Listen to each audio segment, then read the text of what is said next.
Shalom, perkenalkan nama saya Diva Aurora dengan NPM 223410256 dari kelas 6 MH. Pada kesempatan ini saya akan menjelaskan eh, tahapan pengolahan data dengan aplikasi SPSS yang meliputi uji validitas dan reliabilitas, uji asumsi klasik, serta uji regresi linear berganda. Nah, penelitian ini menggunakan tiga variabel independen, yaitu loyalitas konsumen atau LOI, kualitas produk atau KP, dan kualitas pelayanan atau KL. Sedangkan untuk variabel dependennya, yaitu kepuasan konsumen atau KPS. Nah, di sini saya sudah menyediakan data yang sudah saya input dari Excel ke SPSS. Maka langkah pertama yang saya lakukan adalah uji validitas yang dilakukan dengan cara klik analyze, lalu pilih correlate, lalu pada bagian ini pilih bivariate. Nah, di sini pengujian ini dilakukan satu persatu untuk setiap variabel. Nah, maka pertama variabel loyalitas konsumen. Di sini ada 8 item, masukkan semuanya, dan ditambahkan dengan total eh, untuk variabel loyalitas konsumen. Lalu klik OK. Nah, lakukan cara yang sama untuk setiap variabel lainnya. Ya, variabel yang kedua itu ada kualitas produk. Nah, untuk kualitas produk di sini ada 6. Lalu tambahkan juga dengan total kualitas produk. Lalu klik OK. Dan selanjutnya variabel yang ketiga ada kualitas pelayanan. Untuk kualitas pelayanan di sini ada 10 item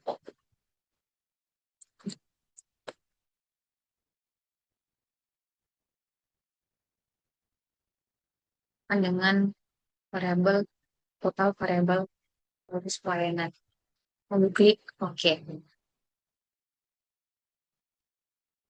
Dan variabel yang terakhir yaitu kepuasan konsumen.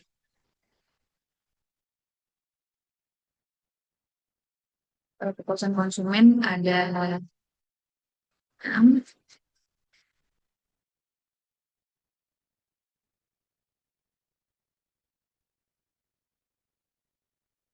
Nah, selanjutnya adalah uji reliabilitas yang dilakukan dengan cara klik analyze, lalu pilih scale. Nah, pada bagian ini pilih reliability analysis. Nah, pada bagian ini yang dimasukkan ke dalam kolom item hanya variabel empirisnya saja, tanpa total. Nah, masukkan eh, item pada variabel LOI. Nah, perlu kita ketahui pada bagian model ini pilih alpha, lalu klik statistik, dan pada descriptive for centang bagian scale dan scale if item delete. Lalu continue, lalu oke. Nah, lakukan juga hal yang sama pada variabel lainnya. Pada variabel kualitas produk,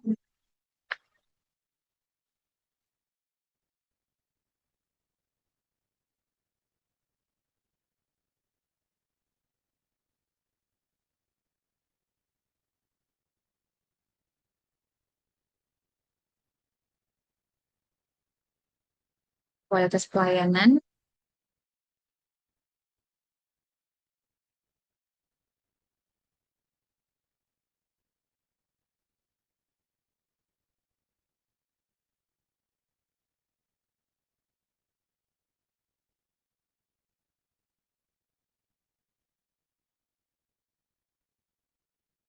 dan yang terakhir eh,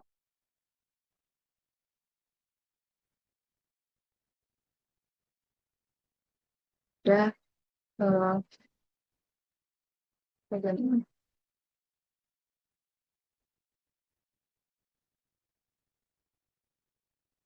kepuasan konsumen.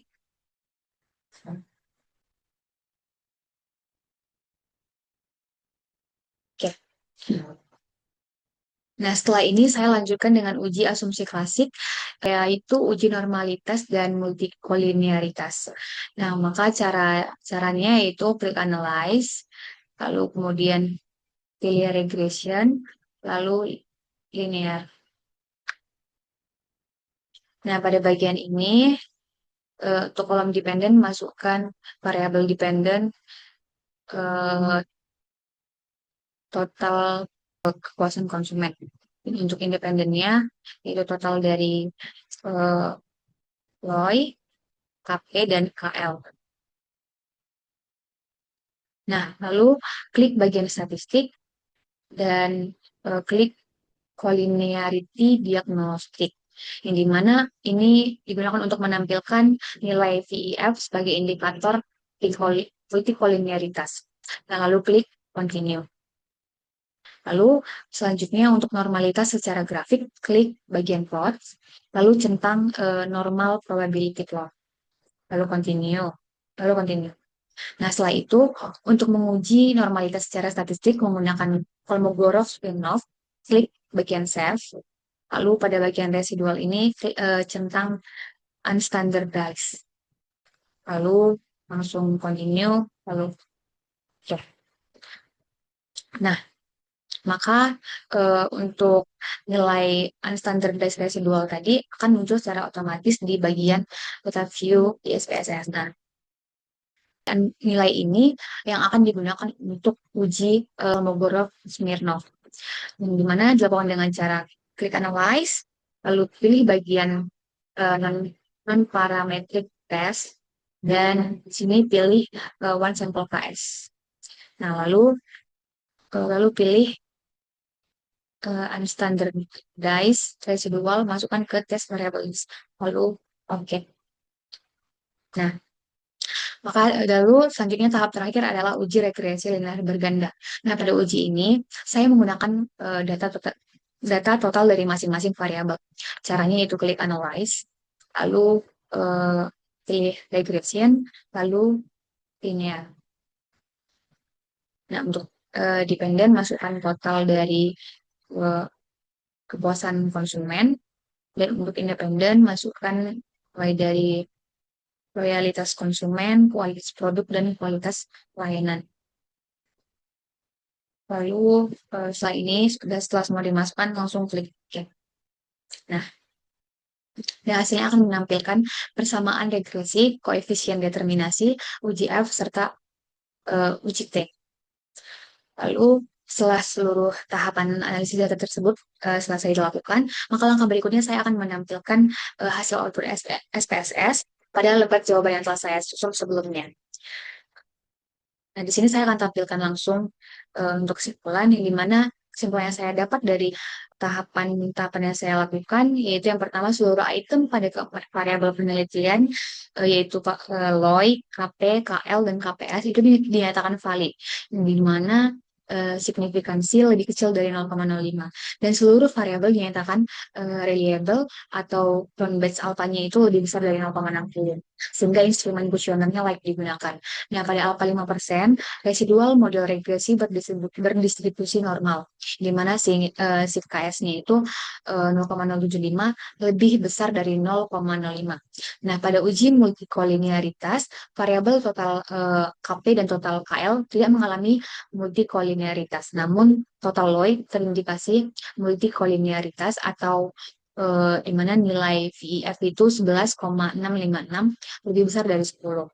Nah, dengan mengasumsikan seluruh uji asumsi klasik terpenuhnya, diperoleh persamaan regresi seperti berikut.